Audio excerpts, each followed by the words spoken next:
we're back with more Star Trek analysis. This time we'll be reviewing the episode Charlie X. It is considered the second episode in the series, but it was actually the third episode filmed. Much like other episodes in the very beginning, it's good, but definitely not one of the best. I do feel, though, that it's still a memorable episode. Captain's log, stardate 1533.6. Now maneuvering to come alongside cargo vessel Antares. This was a really jarring opening simply because it jumped right into what was going on. Like, no scenic shots, no introduction at all, just stardate, this is happening. Also, Kirk sounds, I don't know, depressed? Tired? Shatner, you doing okay, buddy? Wonderful boy, Charlie. I'm sorry, what? Besides the fact that that was just poor editing, what was the point of that other than to make Charlie look a little demented?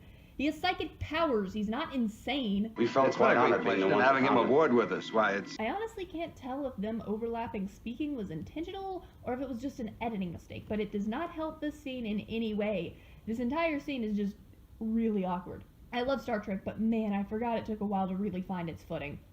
Fun fact about her hair, that's actually two different wigs. They kind of Frankensteined together. Is that a girl? That's a girl. So, there wasn't a single female aboard the supply ship? Like, not even one? I'd like you to give him the necessary medical orientation on the problems of,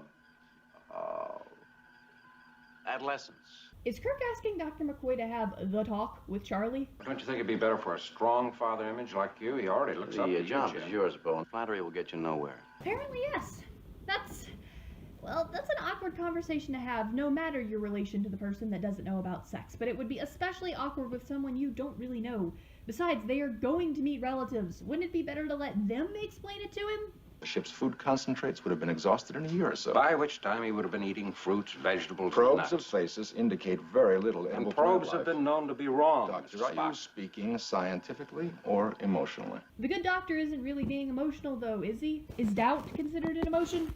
I mean, either way, I feel Bones is being quite logical about it. They discovered no other intelligent life on the planet. The likelihood of the planet's previous inhabitants existing in some other form is pretty unbelievable, and it is conceivable that Charlie could have survived on his own. Unlikely, but not impossible. I think you just want to take the stance that Charlie couldn't have survived without help to antagonize Dr. McCoy.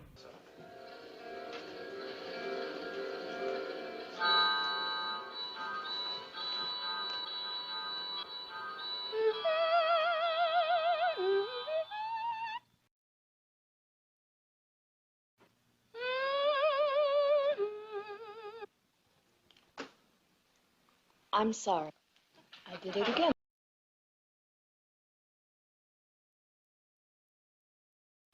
I did it again, didn't I?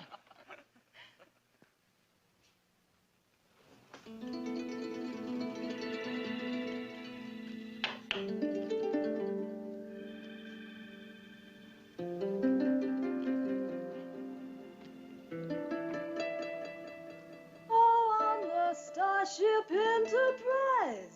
I really like this moment. Even though I can't say I was a fan of the song, this is a good moment. The crew is just chilling, hanging out together. Uhura good-naturedly picks at Spock while entertaining the rest of the crew, and Spock sits there and I think he enjoys it to a certain extent. He's a bit exasperated with Uhura, but I think he feels friendship towards her as well. I think this is one of those moments where even though Spock is alien and the majority of the crew just plain doesn't understand his culture, he is accepted and liked by the crew. I don't know, this is just a really heartwarming scene that I have a much greater appreciation for after watching the whole show. Okay, that was kind of rude. He's a kid who hasn't been around other humans in over a decade and he's trying to connect. Also, he likes you. It's not like you can't listen and watch at the same time. Even if there was something going on that you wanted to look at, you could have at least said, "In just a moment, Charlie," and then given him your attention. One more time. Now from a planet out in space, there comes a land not commonplace. It seems Uhura is coming up with this on the spot. The lyrics, the melody, everything. Which, even though the melody is... well, there's not a whole lot of one there, that's still really impressive. If she hadn't been a communications officer, maybe she would have been a songwriter.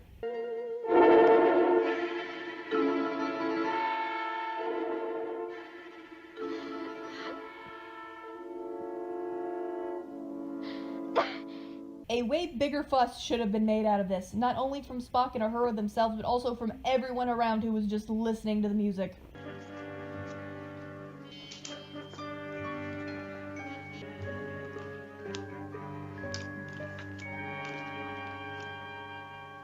did you do that? For someone trying to keep your powers a secret, you are really bad at being inconspicuous. Well, I did that to her. She didn't like it. She said you'd explain it to me. Me? I see. Well,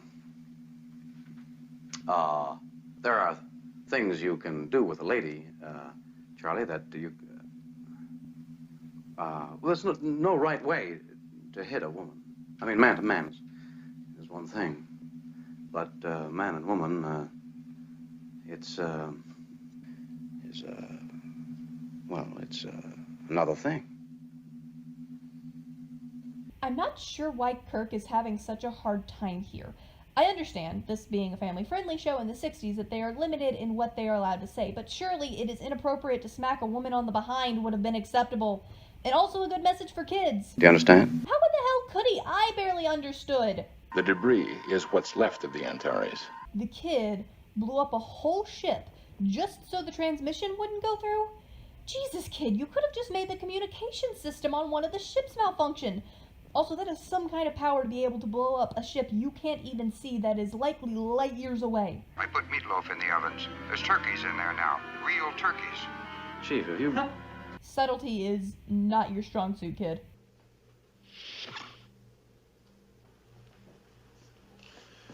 And again.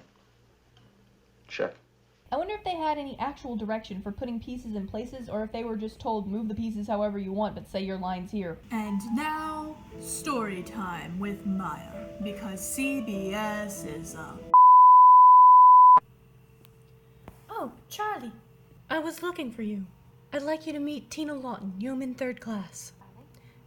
Hello, Charlie. I thought you might enjoy meeting someone your own age. Can I talk to you? Alone. Charlie, Tina's... Excuse me. I must be wanted somewhere.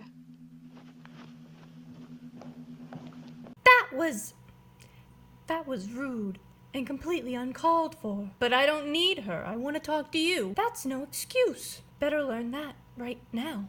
You have to live with people, Charlie. You're not alone anymore.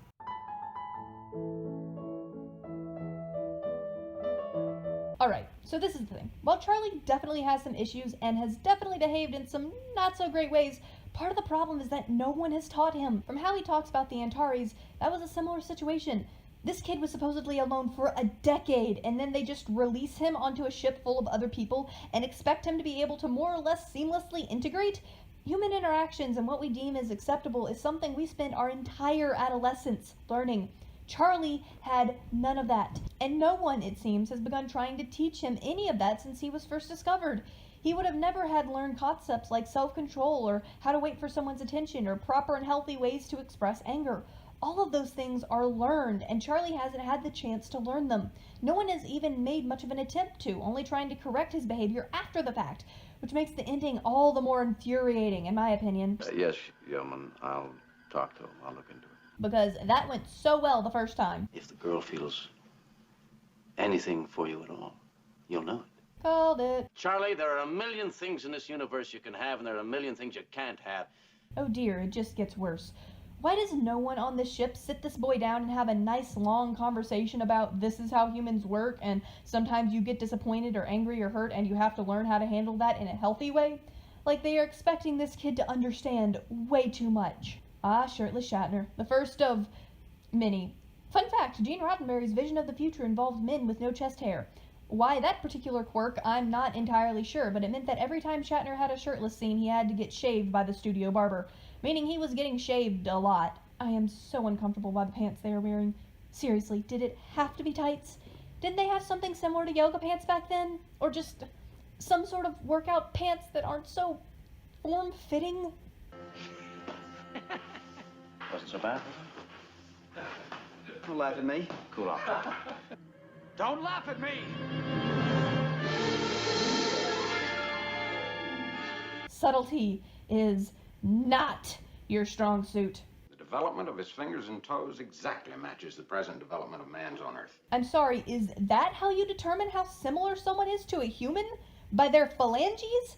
There are 1,000 things that can show a human as being definitely human, and you guys decided to go with fingers? Probability is he's responsible for the destruction of the Antares, which would indicate a total disregard for human life. Morality has to be taught. The idea that another human or another intelligent being dying is a big bad thing has to be taught.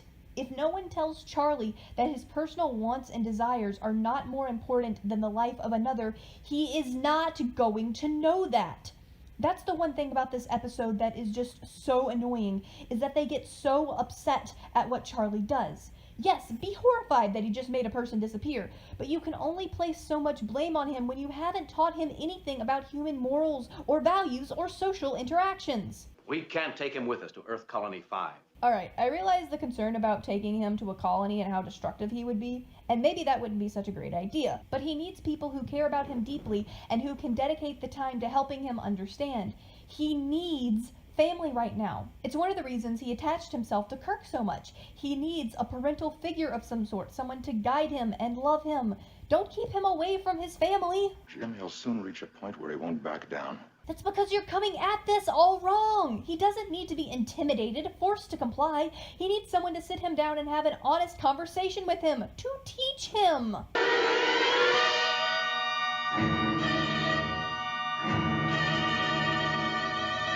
You know, I'm not really sure what they expected.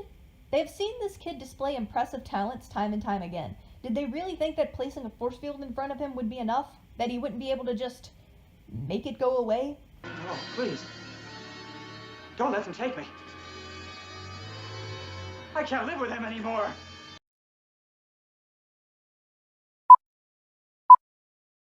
The ending truly is a tragic one.